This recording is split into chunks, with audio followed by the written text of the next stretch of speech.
How's it going, college football fans? It is your boy, the Jared Sawyer, coming to you here again with Cows and Quacks, exclusively on 12-ounce sports radio. Joined always, as my ever more knowledgeable co-host, Mr. Tim Alcorn. Tim, give the people your love, brother. Man, how you doing? We love all of them, all the listeners. Just ready to get the season started. It's Week time. 1. Here we go, man. So we have 14 games to get through today, which is awesome. It's, basically, it's kicking off technically tonight. We're recording this on a Wednesday with UAB playing Jacksonville State, but we're not counting that game. We're going to be talking Thursday through Sunday, which is awesome. But before we get into that, you and I both went 4-1 last week. We both missed Nebraska. Is Scott Frost in danger of losing his job? I know that Nebraska folks, they're more patient than Longhorn fans, but they're used to winning. They're used to competing every year, and I think he's definitely in the hot seat. Dude, Nebraska. I grew up in the 90s, early 2000s. That's my whole era. And Nebraska growing up was a powerhouse. But the new generation of kids, they don't know Nebraska anything other than this. And a guy named Martinez being there for like 10 years, it feels like. Yeah, it does, doesn't it? Yeah. How long has that guy actually been in Nebraska? It seems like he's been starting for 4 or 5 years. So. It's been a long time, but listen, Nebraska fans are some of the classiest fans I've actually gotten to know. When they came out to Autzen, I want to say it was like 2017-ish, as Willie Taggart's year at Autzen, they came and there was equal Duck fans to Cornhusker fans in the stadium. They turned out, I sat next to a really nice couple, really classy people. When the game was getting down and they knew they lost, they shook our hands, said good game, God bless, and left. And it was great to watch a game with them. They're sure passionate, but they're also very humble and real. Very, very Midwestern folks, man. I can't remember dates exactly. Did we talk about, had they already named a starter when we did our last show, or have we named starters since then? No, we're gonna get into that. Let's start with you guys, because I've talked a lot about the QBs on here, but I want to hear a little bit more about Texas. I want to know a little more about what they're doing and how you feel this is gonna go. Well, we're going to start Hudson Card, and he's our redshirt freshman, 5-star quarterback. Casey Thompson's the one that come in last year and just scored 55 points in the Alamo Bowl. But like I said, Hudson Card, Casey Thompson was just going to be holding the place. He was just a placeholder if he did start. But they're both going to play. I think they're both going to get some pretty equal time. I think that they're going to have to game plan for both quarterbacks, and I expect Casey to come in. He'll probably get more reps, but I really expect them to lean on Bashawn Robinson and Roshan Johnson. I think that we're going to run 2-1 this week over passing. I think that Sark's going to control the game that way, and I think it's a smart way to do it. Work Hudson in slowly because he is our future. But you don't want to overload him the first week. Sure. We got a little freshman wide receiver. Remember this name, Xavier Worthy. Of course, Jordan Whittington is coming back, and he's got onto the offense. He learned the offense real quick. I lost you, Tim. I said, how about y'all? So, Anthony Brown got named starting quarterback, and it's really not that much of a surprise. For the plays he was in last year with Oregon, he looked good. I think Duck fans, we've come to be a little spoiled in a lot of ways as a fan base. And what I mean by that is, we went from Marcus Mariota, who won a Heisman Trophy, to a guy named Vernon Adams, who was absolutely electric. I mean, Vernon Adams, I wish we had him for 2 years. And then we had this really weird lull in 2016 where we didn't quite know what was going on. We had a grad transfer from Montana State, Dakota Prukop, who didn't work out. But it also paved the way for Justin Herbert. And Justin Herbert coming in, and starting his first game against the Huskies and getting blown out in Autzen. For him, I mean, that was baptism by fire. They had to go that route. We had some transfers out. Terry Wilson, who played at Kentucky for a while, was going to be the starter, and then he left. We had some other guys leave. And so for Oregon, it was kind of this weird moment. But, we went really only a couple games without having a prolific quarterback. And so, I mean, you think about it. You went from Mariota to Vernon Adams to Justin Herbert, right? And so, I mean, in that set right there, you've had very exciting play at quarterback. You got to go back to that guy named Darren Thomas, who led Oregon to its only undefeated regular season, won a Rose Bowl, won a Fiesta Bowl. And no, I take that back. I'm sorry, he didn't win the Fiesta Bowl. Fiesta Bowl was the BCS championship. He won a Rose Bowl and then also got Oregon to a national championship game his sophomore year at quarterback in Chip Kelly's offense. The style of play I see from Anthony Brown is very similar to Darren Thomas. So I would imagine that they're going to run some read options, some spread a little bit. And from what I understand, our running backs are ridiculous. Like, yes, probably one of the best backfields in the country as far as that goes. So it's going to be interesting to see a Moorhead offense be able to do this. Anthony Brown he earned that spot in arguably the most competitive quarterback room Oregon's ever had. I mean, really, Johnny Manziel committed to Oregon and then transferred immediately after seeing things in spring ball to Texas A&M. He got out of Dodge quick. He saw the quarterback competition. He's like, I'm not going to see the field. And in hindsight, I think he made the right choice. He went to A&M, had a great college career, and there's Johnny football there. What Duck fans need to understand, and I saw a ton of just bashing of Anthony Brown on Twitter. It just doesn't make sense to me.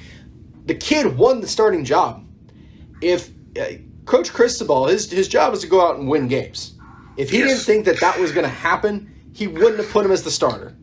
Period. Well, the way I look at y'all, and I could be wrong in this, but y'all are built to win and win a lot right now. And you need a quarterback that's, and I hate this saying game manager because they're all game managers, but someone that's not going to lose the game for you because you got all the other tools, everything's in place, maybe to even have a undefeated season. So I think you got the right quarterback at the right time. Yeah, I don't disagree with that. I think Cristobal went with maturity over talent. I think that Ty Thompson, which from what I understand, it was a really, really close race. He's just not there yet between the ears. And I don't think that's necessarily a knock on him. A lot of 18-year-olds, it's very difficult to do what a 24-year-old guy is going to do. Right? I mean, Anthony Brown's a 6-year senior. He played at Boston College for 4 years, came and played, a burner year here at Oregon last year, and now he's got an entire year of eligibility. The guy understands football better than an incoming freshman, period. And I think Cristobal went with maturity and confidence, knowing, okay, sure, Ty Thompson, Jeremy Ashford, these guys might be more electric, for sure, but they're not there yet in understanding the game. And there's a whole element to college football that is beyond the X's and O's. And it's just understanding what to do in certain situations, what packages you're dealing with, how to read the defense, what the defense is showing at you and what to audible to. And it gets very complex at that point, right? And I think that's probably what he went with, is he goes, I know what I have if I put Anthony Brown in the game. I don't know what I have with Ty Thompson. And Oregon's got a tough opponent. Fresno State's no pushover. And that game's going to be very competitive. Well, right out of the gate. Sark went with Hudson Card. I'll tell you why. Because Hudson Card is a redshirt freshman. He got to sit a year behind and learn all from Sam Ellinger. So I think that's the reason that Sark thinks that he's ready. And I would agree with that too. Getting a chance to sit an entire year. Guys don't like to hear that. They're usually highly sought after recruits, right? So when they get on campus, they don't like to hear the words "red shirt" come out of a coach's mouth. But I think that for the sake of winning and the sake of understanding the game and evolving and knowing that you're gonna eventually see the field, I think redshirting is very valuable. It's kind of like an internship. You're learning the job before you get thrown into the fire. And when you get to spend time a whole year behind Sam Ellinger, you know he learned a lot. Yeah, absolutely. Marcus Mariota was a redshirt. He turned out just fine. And so, very few. And that's the other thing people need to understand. Very few 4- and 5-star electric quarterbacks can come in and immediately be the guy without making any mistakes. Trevor Lawrence is such an anomaly that, not that other freshmen can't play, but as flawlessly as he played and as quickly as Trevor Lawrence understood the game and the little mistakes he made, it really makes you appreciate his ability to adapt to college football the way he did. And look, he had him a huge week last week in the NFL. Kid's going to be that dude. He's going to be that dude. The NFL is going to be fun, man. They're starting to get some really good quarterbacks in the league. It's going to be fairly interesting. So let's jump into some games, man. We got to finally do a real pick. Last week was just kind of like an appetizer, right? This is real. These are actual meaningful games that have there's college football playoff implications. Yeah. There's good games right off the bat. Real good games. Bring us in, man. I'll give you the honors. Bring us into Thursday night football here. This is a tough game. I expect this to be a great game. Boise State going over to play UCF. I'm torn on this game, brother. It's hard. This is a hard one to pick. And here's what I know about this game. I know who Andy Avalos is. He was our defensive coordinator. He went home to Boise. Can't blame him one bit. He is a fantastic defensive mind. I don't know what to expect from Boise on offense, but I do know they will absolutely torture UCF on defense. That is almost a certainty here. I'll go first on this one. 35-33 UCF. Taking Central Florida. I'm going to flip on you. I'm going to stay on the West Coast. I don't like Boise State, but I love Andy Avalos. He's probably one of my favorite coaches Oregon's had over the years. I want to see him start his career off with the dub. I'm going to take Boise State. I'm going to take them by a field goal. I think it's going to be a fairly low-scoring affair, which is going to play their advantage. I'm going to say 21-20, something like that. So we'll go 20-17 Boise State. Okay. So, and like I said, I have no idea on this game. That's a tough game to pick. It's a coin flip, and it's hard, too, to figure out where these teams are at. But I think this will be a pretty competitive game. Another very competitive game, number 4, the Ohio State, going in to play in Minnesota on a Thursday night. It's going to be a blackout for the Golden Gophers. They didn't have the year they thought they were going to have last year. Can they row the boat on Ohio State, Tim? I expect Minnesota to keep this close, and I'm not even. I expect them maybe even keep it close for 3 quarters, but I'm going to go 31-18 Ohio State. I can't pick against Ohio State. I want to see College Game Day in Columbus next week. I've done a thorough deep dive on the Buckeyes this year more than any other year. It's made me sick to my stomach. But this team, the only weakness that I have been able to even comprehend with Ohio State is their kicking game. And because their kicker, I think, missed 2 field goals last year, they went out and got a grad transfer to fill in for him.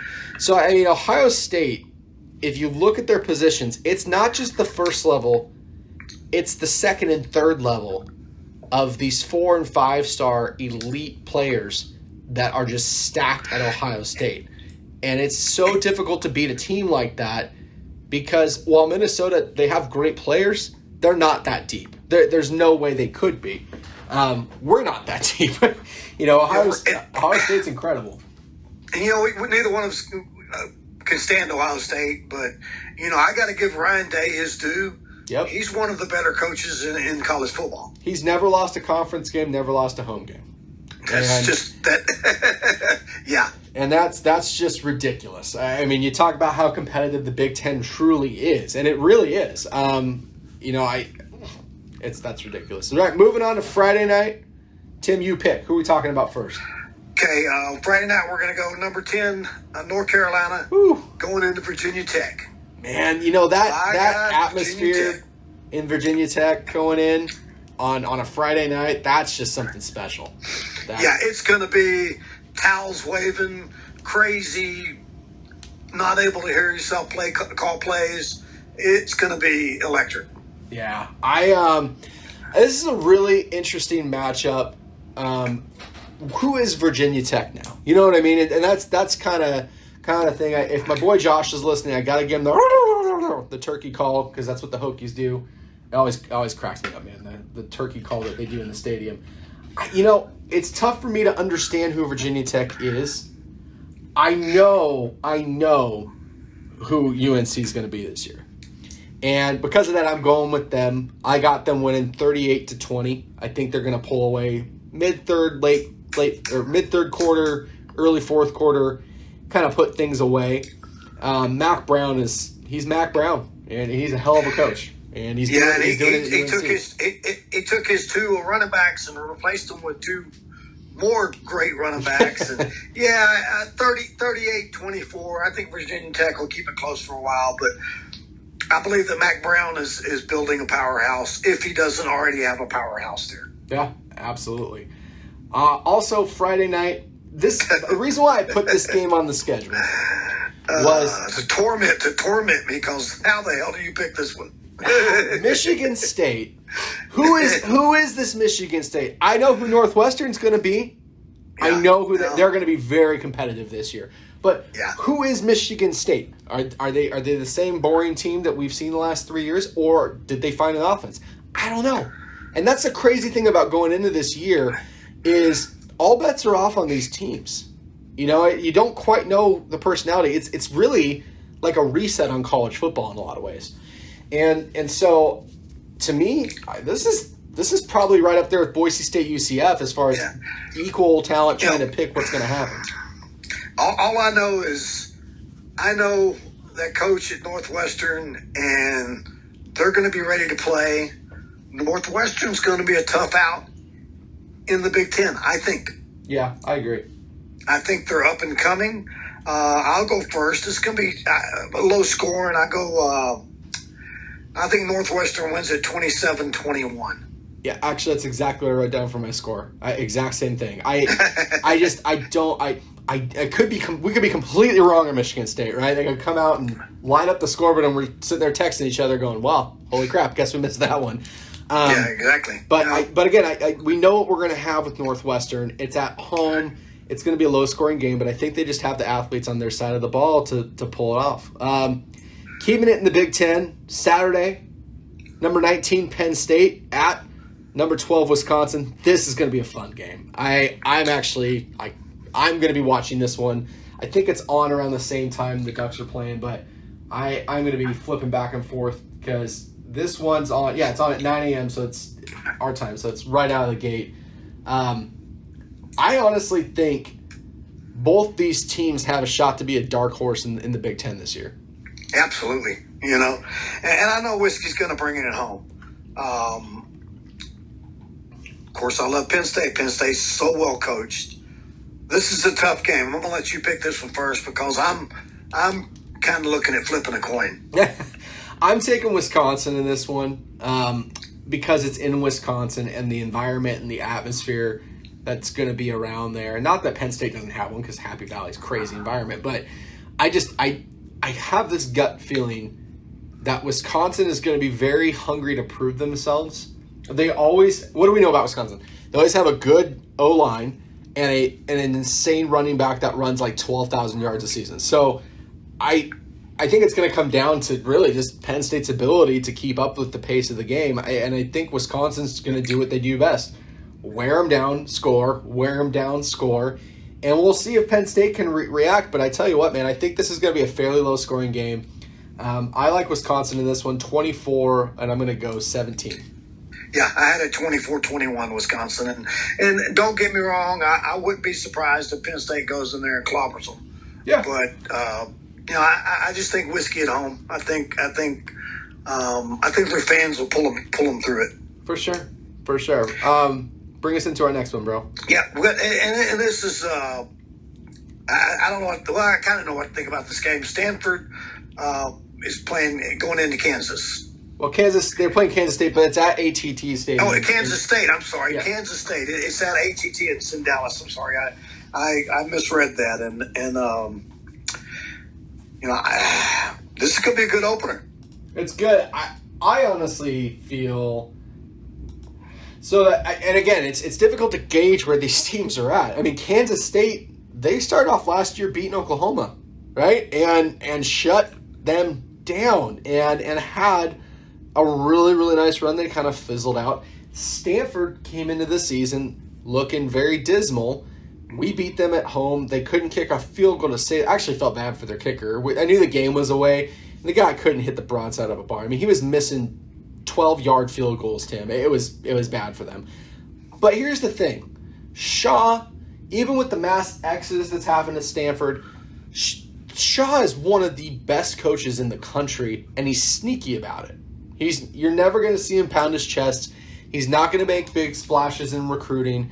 But Stanford always finds a way to be super competitive. I don't know. If they're Stanford. Maybe it's a formula they developed in their science lab there. I don't know. But I just have a feeling they're going to go in and they're going to win this game decisively. So I'm taking the Stanford Cardinal in this one. I'm going to take it. I'm going to take them something like 41-20. I think they're going to actually have a surprise a ton of people. And I think Stanford is going to be sneaky good this year. Okay, I got a kind of the opposite. I got Kansas State 38-34. You think K-State's going to bring it? Yeah, I think K-State's going to bring it. Yeah, I think and this is another one. I wouldn't be surprised if Stanford won by 21. But K-State's they're usually ready to play, so we'll see. They are ready to play. I mean, they're a very similar team, right? So I mean, it's actually a really interesting matchup to watch. Another good matchup. Number 17, Indiana, IU, our sweetheart team, playing at Iowa, number 18, Iowa. I'm excited to see Indiana play this year. I mean, they were 3 minutes away from upsetting Ohio State in Ohio last year. 3 minutes away, and they got the quarterback back to. I know Iowa, and I know what they're going to do at home. I know it's going to be a low-scoring affair. You want to talk about 3 yards in a cloud of dust? You're fixing to see this. Go ahead. You pick it first. Sorry, Andrew. I'm going IU. So that's a shout out to our friend Andrew in Phoenix and her husband AJ, big Iowa Hawkeye fans. I'm taking Indiana in this one, Tim. I think they pick up where they left off last year. Yeah, what score you got? Oh, that's a good question. I'm gonna be a little more liberal in my prediction here. I think it's gonna be 27-17 Indiana. I got a 17-16 Indiana win. Oh, you're taking India. All right. And it's gonna be a last second field goal to win it. Yeah, I love the excitement. This next game's gonna be exciting too. Hold your horses, man. Oh man. Number 16 LSU going into UCLA, and wow, this is a huge game. Huge game. There's so many layers to this game. Ed Orgeron's back in Los Angeles, right, where he coached at USC. So he knows UCLA. Chip Kelly has coached against LSU before, so he knows LSU. The fan base for LSU, first of all, I hope everyone in New Orleans and Louisiana in the wake of that hurricane they're finding a way to have some normality in their life after that. It was pretty crazy. And the whole state, I think, lost power at one point. It's really bad, really bad. So I hope enough of them got out and they can actually go do something to take their mind off it, like watch this game in the Rose Bowl, and that they have an opportunity to do so. I would, if you looked at this game preseason without watching UCLA beat the living tar out of Hawaii last week, right? You would automatically pick LSU. It wouldn't even be a question. You'd be like, yep, LSU's going to go and they're going to beat them. There's just something different about what I saw from UCLA Saturday. And it wasn't the fact they were playing Hawaii, and I get Hawaii's a crap team. I actually expected Hawaii to play better than that. I was a little disappointed. But how do I put this? Chip Kelly got his guys to play an incredibly offensive game, right? And, I mean, they beat them 44-10, and the 10 came in garbage time. I think they had 280 yards rushing. It was ridiculous. And DTR, who's a four-year starter quarterback there, had arguably one of his worst games ever, okay? And they still mowed these guys down. And if you watch the game, it wasn't even close. It wasn't even competitive. It was dreadful. And UCLA managed to just dominate the game on the ground. Like it wasn't a high-scoring passing game. It was a very physical running game. So I see these kind of things, and I'm like, okay, there's no way that their O-line's gonna match up with LSU. It's just not gonna happen. They're not gonna be able to run the game. So where does that put it? You gotta have a swinging pocket with DTR. You're gonna have to do a lot of plays where you're not running it down their throat like you did. You know what I mean? Like you're gonna have to adjust your play. But this is Chip freaking Kelly, dude. And I'm an old school Duck fan, so I've seen him do some things against some teams. I think Chip Kelly's experience in this game, LSU, with being displaced and having to deal with the stuff with the hurricane, which is not their fault, but that plays a factor psychologically with players. I think they're overlooking UCLA. That's kind of, I'm checking on Twitter to see the fan base. I know it's not an exact representation of what's going to go on, but from what I'm seeing here, listen, this could very easily be a fourth quarter, final 4-minute kind of game. And I just have this sneaking suspicion that this game is going to shock a lot of people. And I could be wrong. LSU could go in and just mow them down, but yeah, I'm telling you, LSU better be careful. What do you think about this game? See, I feel kind of the opposite. I feel that LSU is playing for the whole state of Louisiana. That's a good point. That's a good point. Teams tend to rise up when disasters happen for their state or for their city. Got a close game, though, but I have it 38-31 LSU. All right. And that's a good solid pick. Maybe I'm too high on UCLA this year. I probably am. I'm going to take them in an upset, dude. I'm probably going to regret it, but no, I'm taking them. I think that the magic number for UCLA in this game is 35. If they score 35, they beat LSU. That's what I would have had too, because I had them 38-31. If they scored 35, probably would have flipped it around. So yeah, I would not be surprised if UCLA wins this game. I got 35-31 UCLA in an upset at home, and quite candidly, this is 5:30, local time. It's going to be 8:30 Eastern.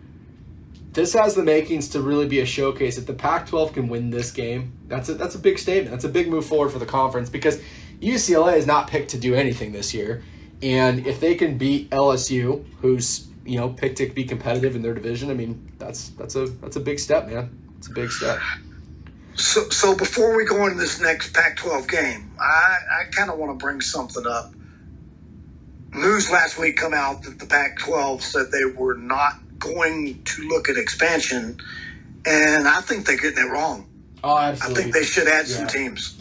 They really should have. I understand academics play a factor into this. As much as I don't like it, it does, right? It is college football. That being said, I really don't see any particular reason why they can't amend some rules to bring in a team like Boise State. And BYU. And BYU. BYU. I really just, to me, I think that there's an opportunity there to bring the Pac-12 to 14 teams. And it's not as if those two teams are just crap teams. BYU and Boise State are always competitive. Are they going to take a few years to adjust like Utah did? Yeah, absolutely. You're moving up a level going from the Mountain West to the Pac-12. But honestly, I think that we missed that. I agree with you. I think that should have been something that they should have left open. Now, they can always go change their minds, right? But something is brewing in the mix, or else they wouldn't have just come out and said that, right? So it should be interesting to see what happens. And my gut tells me that at some point, if they're not willing to expand the Pac-12, it means that the alliance thing has a little bit more teeth to it as far as forming to a conference, and they don't. Right, I believe so too. They're looking at maybe, hey, we don't need to expand right now because we're fixing to have a super conference. Right. That's kind of what was said to me without them saying it. Is fill in the blanks here, guys. We're going to be moving to join the Big Ten ACC alliance at some point here as one giant national conference versus, expanding the Pac-12. So I think that was what the message was very subliminally. But at the same time, I'm a strong believer in figure your shit out to have Boise State and BYU come in. Absolutely. I think that makes a ton of sense. And those teams are very competitive. I don't think you're taking anything away from the conference. You're actually strengthening the conference. So, yeah, it makes too much sense. That's why they're not doing it. Yeah, probably. All right, man. This game again coming up here. Bring us into it. It's sneaky. It's gonna be sneaky good. Yeah, it's San Jose State going in to play number 15 USC. USC's too much for them, for San Jose State. I think San Jose State keeps it close for a half, but give me 41-21 USC. So San Jose State, they're 1-0. They're undefeated, Tim. They're undefeated. When was the last time that San Jose State lost a game? I don't know. They were pretty good last year. So they were very, very good last year. In fact, I'm pulling up their schedule right now just to make sure I'm not completely talking out of my ass. The last time they lost a game was in their bowl game. Okay, so it was December 31st. Prior to that, they absolutely demolished teams last year. They didn't even have a game that was within one score last year. And they ran the table. Granted, they also missed playing Fresno State and Boise State. Okay, so all that aside, I gotta look though that San Jose State, they got athletes that can maybe play for 2 or 3 quarters with USC. I just think that there's too many great athletes at USC. We're in the fourth quarter. It may be domination by then. I don't disagree. I'm taking USC as well, but I don't think this is going to be a blowout. I think San Jose State's going to be very competitive to the fourth quarter, like you said. And then UCLA is going to make some plays, put a couple TDs up. I like UCLA. Sorry, SC fans. I like USC winning this one, walking away. I'm going to go with 49. I'm going to say 49-30. I think that they're going to pull away, but I think San Jose State's going to make this interesting. And I think people are going to tune in a little surprised by what they're seeing. What do you think? Same thing? Yeah, I think so. Like I said, I think they'll play for a half, maybe, going into the third quarter, and then the 4-star and 5-stars depth is just going to be too much. Yeah. Hey, bring us into our next one here in Atlanta, and then we'll chat about the Ducks. This is number 1 Bama, and they should be number 1. I don't care if Absolutely. Bryce Young's their new starter or not. They just are who they are. Going to play number 14 Miami, and this is playing the U, but it's going to be played in Atlanta. should be a good game for a quarter. Okay, you're a little more optimistic than I am. Alabama's going to come out and do what Alabama does. They're going to pick you apart at every facet that you're not disciplined in, and they're going to expose you every chance they get, and they're going to absolutely make you feel worthless. That's what Alabama does. They demoralize you psychologically before you ever even step on the field. And that's what the greats of football, not just college football, but the greats of any level have ever been able to do in any sport is psych them out before the game even starts. The game's played in Atlanta. Miami's not a bad team. I mean, they're a mid-decent team in the ACC. They're going to be competitive in some games, and they're going to look like fools in other games. This one, they look like fools. I have Bama winning this one big.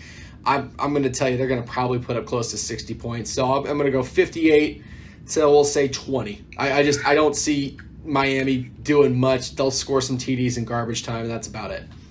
Yeah, I got a 48-17. And Alabama's just Alabama. You know, and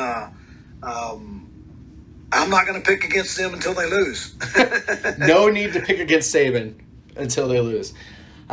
So, my Oregon Ducks open up the season at number 11. I think that's fair. I don't really have much of an issue with the ranking. And preseason rankings are a little arbitrary anyway. I mean, you haven't seen any football in quite some time. And what do the teams look like? Who are the teams? I mean, you can pretty much figure out the top 5 teams in the country right now. But outside of that, it's really difficult in my mind to rank.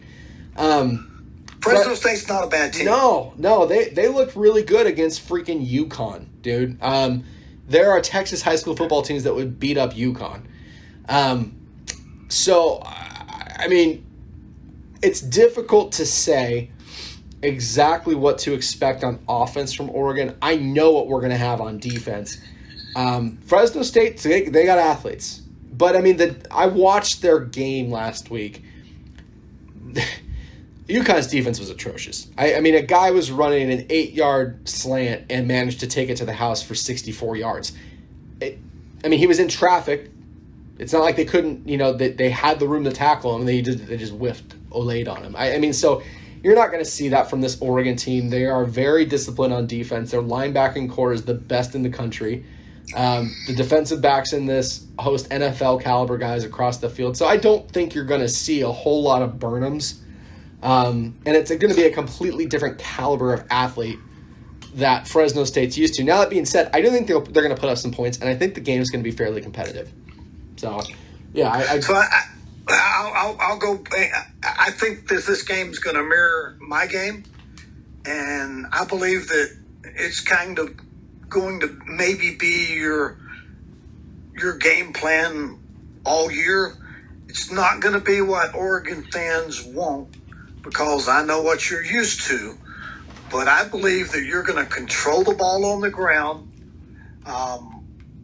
have no problem with checking down real early, depend on your defense, but I think you're going to dominate the game. I got a 31-14 game.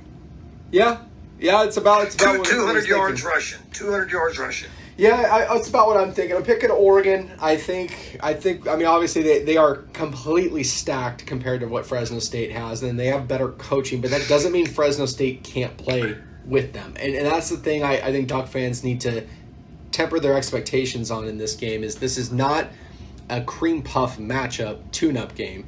This is going to be a competitive game. Fresno State's very capable of winning the Mountain West this year and running the table in their conference. It's not that they're some crappy team. In a lot of ways, it's really good for Oregon to start with a good team, to kind of really get hit a couple times and wake up. Sometimes when you open up against just a crappy Portland State where you can score 90 points on them if you want to, it doesn't. It's good for feeling good about yourself, but as far as truly tuning up your team, you need to be pushed and have to be competitive and make plays. You have to make some mistakes against a team that's not going to cost you against, before you go in and play a beast like Ohio State. So I like the score prediction. I'm going to go a little bit different. I'm saying Oregon's going to be 38. I'm taking Fresno State at 20. About the same spread that we're talking here. I don't think they cover the 20-point spread, but I think Fresno State makes they're with them for at least the first half. in this game, just like my game, we're going to get into in a second, but this game, Fresno State will probably go 10-2. Yeah. Yeah, you this will end up being a good win for the Oregon Ducks when it comes playoff time. I think so. Again, Fresno State can put up points. So I'm looking at their schedule. After Oregon, they play Cal Poly. They play at UCLA, which will be a tough game for them. Then they play UNLV, which is a win. Hawaii is a win. Wyoming's a win. Nevada's a win. San Diego State will be a good game. Boise State will be a good game. New Mexico, a win. San Jose State, a good game. You're right. They could easily go 10-2, 11-2, win their conference and themselves, maybe in a nice New Year's Six game. Who knows? You're right. This might be a feather in the cap for Oregon at the end of the year, depending on how this game goes, where the committee's looking back and they're going, okay, it's this team or this team. Well, this team actually has wins against ranked teams. This team doesn't. So we'll see. We'll see what happens. Bring us in to your Texas Longhorns. This is a good team they're playing. This is no cupcake coming into Austin. Louisiana Lafayette Raging Cajuns, they're a hell of a team. There's a reason why they're number 23 in the nation. And it does scare me that they're playing for a whole state too. Yep. They're going in. I believe that we have too much firepower. I believe that, just like I believe y'all are going to do, I believe we're going to control the game on the ground. Rashawn Johnson and Bijan Robinson, Bijan's a beast. I expect Bijan to have 150 yards, maybe 200, 10 yards a carry. We'll throw the ball. We'll sling it around a little bit. But the Raging Cajuns are good. And it's going to be – we're just hold the game on the – and keep –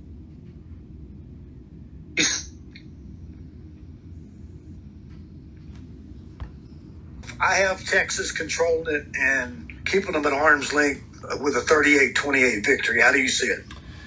38-28. So Raging Cajuns, they had a hell of a year last year, man. They went in and they beat Iowa State. Beat them straight up, 31-14. Their only loss was by 3 to Coastal Carolina, who was a hell of a team last year. Great game, too. That was a great game. This is a scary matchup for Texas, man. I was looking through and looking at the schedules, and this one stuck out to me because, this is a test right away for Sark. And again, you got all your players back, and you want to come in and play for your state who just got bombarded by Ida. This is the place to do it. I just don't know if athlete for athlete there's enough to be able to do it for a full 60 minutes on the field. And that's the biggest question I have about, and that's to be said about a lot of these mid-major teams. It's not that their talent isn't there or their coaching isn't there. It's just your endurance, and that's what happens when you start playing the upper echelon teams in college football. They're deep. They're 2-3 deep, as good as your starters, and that just creates a world of hurt because they can rotate guys in where you can't. And wave upon wave of 4- and 5-star athletes coming in. Yeah, and I just see that fatigue setting in probably, later in the game. I would not be surprised to see Louisiana make this very competitive into the fourth quarter. I think Texas fans need to be cautiously optimistic about this game. I don't see Texas losing, but I could see this being a game that makes the Texas fan base a little disgruntled because it's not a blowout like they're wanting to see. And I understand that, but Texas fans, you guys got to understand, this is a really good team.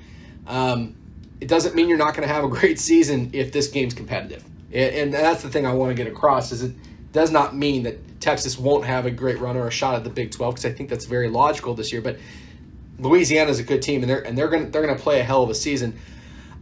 Score, that's a tough one, man. I see this being a barn burner.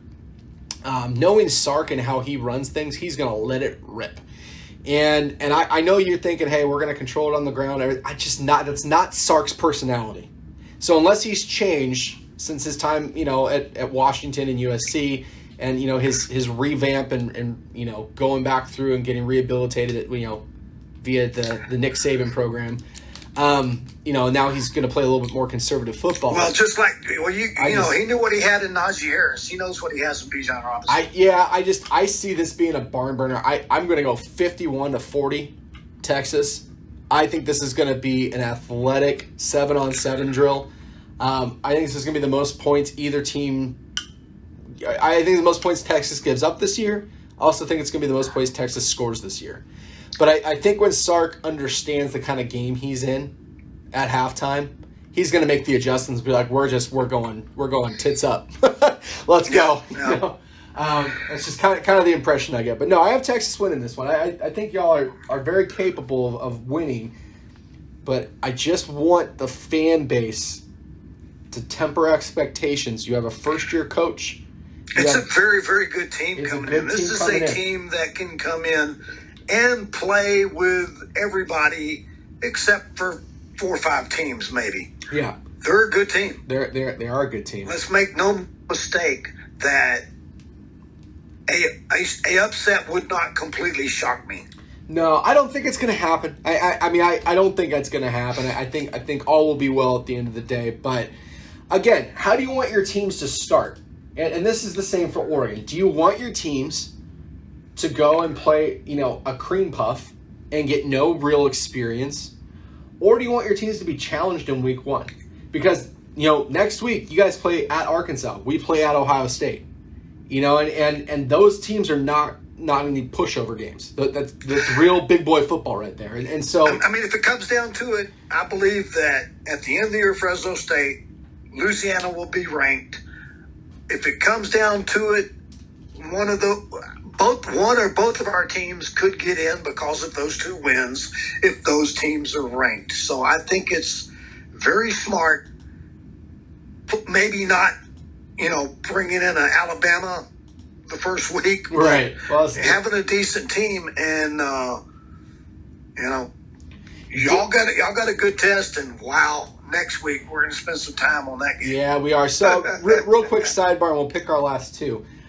This is the norm that you're going to start to feel, college football fans. Your teams are going to start playing more competitive week 1, week 2, week 3 games, especially as time goes on with Texas and Oklahoma going into the SEC, the Big Ten, ACC, and Pac-12 joining forces. You're going to start seeing more competitive games non-conference, and the reason is when you get to the end of the year, who's in and who's out, and you go back and look at similar records, you go back and look at who played who, and you want your team standing there going, yeah, we played Louisiana, we played Fresno State, we won those games, you guys went and played Portland State, you guys went and played Citadel, right? And you want that to be able to be the discussion in that room of, hey, these guys squared up and played and won.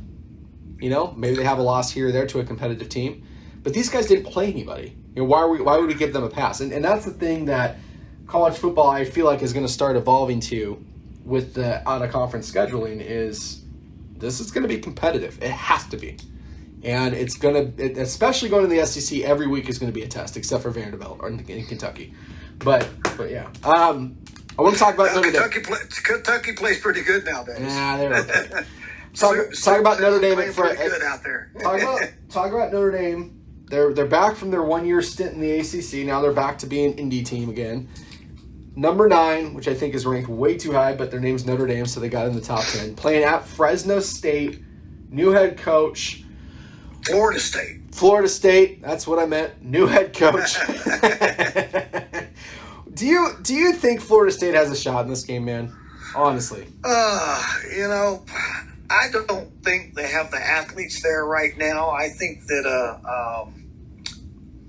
and it's not their fault that karma got them, but it is your coach's fault that jumped ship and caused the karma. So, I think they got a couple years to rebuild. It was his dream job. Dude got paid, man. I don't feel bad for him at all. He could have had him he could have been God in Eugene, and he gave it up. So I'm glad he left. And karma got him, and unfortunately, karma hurt Florida State. So now they're having to still try to get there, and I think they're a few years away.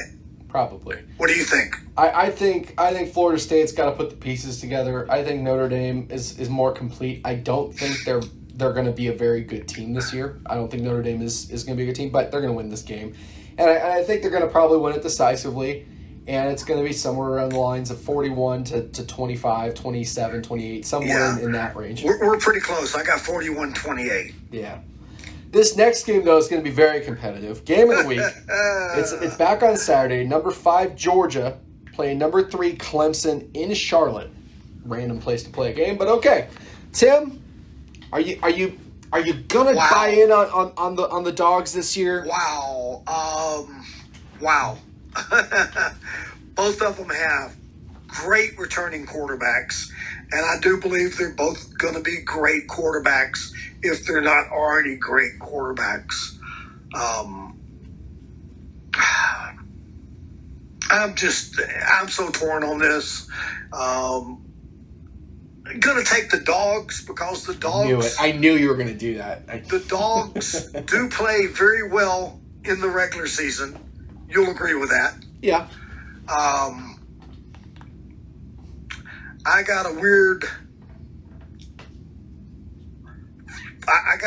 Clemson missing a 2-point conversion and try to win it. No way. Losing 28-27. It's so strange you say that because I have Clemson getting a safety in this game.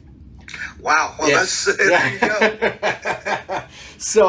So that's my wild prediction in this game is that in the first half there's going to be a safety scored by Clemson. And I don't know if it's going to be on a fumble that gets recovered the dive on or a sack, but I think the field position game plays a huge factor in this game. I don't think there's going to be a lot of points in this game. As a matter of fact, I have Clemson winning. I'm winning 17-14. I think they're going to go for 2 at some point as well, and that's how they get there. This is a strange game. This is a strange game. I don't think this is going to be. There's not going to be a lot of points. I could see this really coming down to a last-minute field goal by Clemson, nailing it to win the game. I love both of these quarterbacks. I think that they're it's not to love, man. All-American potential for both of them. I think that USC's stupid forever letting him go to Georgia. I believe in Kirby Smart. I think Kirby Smart is a great coach. And at some point, I was listening. They had on ESPN. They were having all the SEC coaches come in and just talk about random things. And I really like Kirby Smart. And like he said something. They're talking about getting there, winning a national championship. And he said, hey, here's how it works. If you knock on the door enough times, finally it's answered. It opens. That's fair. And I agree with him. And I think that they have a very, very, very good team. I don't disagree at all. I just think Clemson is just a little bit better, a little bit more experienced, and that's why I'm taking the Clemson Tigers in this one. But believe me, Georgia's burned me too many times, man. I don't know if I can pick them again. The hurt runs deep in my. I get it, and I'm a believer in Kirby Smart. Here's something I got to ask. This is our 6th year. I don't believe there's ever been a better opening week ever. No, this is incredible. This is so much fun, man. I told my wife, I said Saturday from 9 a.m. to probably 11 o'clock at night, I'm going to be my ass firmly planted on the sofa watching college football. I need it. I'm a junkie. give it to me. Like this is going to be so much fun, Tim. I'm so excited for that. So should we expect drunk texts about 4:00? Depends on how the Oregon game goes, man. So we'll see. Well, everyone, we really appreciate you guys tuning in week after week, year after year. We are on Spotify now, so if you listen to Spotify, add us to your podcast. That way it pops up when we have a new episode come out. If you missed the live playing on this, is sometimes I believe it's 2:00 Fridays on the East Coast. But we will always have our podcast out on Spotify through 12 on Sports Radio, and so we're very appreciative of Jeff, the owner, letting us come on here and blab about college football. Man, it's been a lot of fun these years. So next week's a big week for both teams. Oregon travels to Ohio State. Texas travels to Arkansas, and there's a few other fun games we'll talk about. But until then, that Texas-Arkansas game's a trap game. I got to really think about that game. Arkansas is going to be a competitive team. Gotta take care of Louisiana first, man. But until then, yeah. Adios.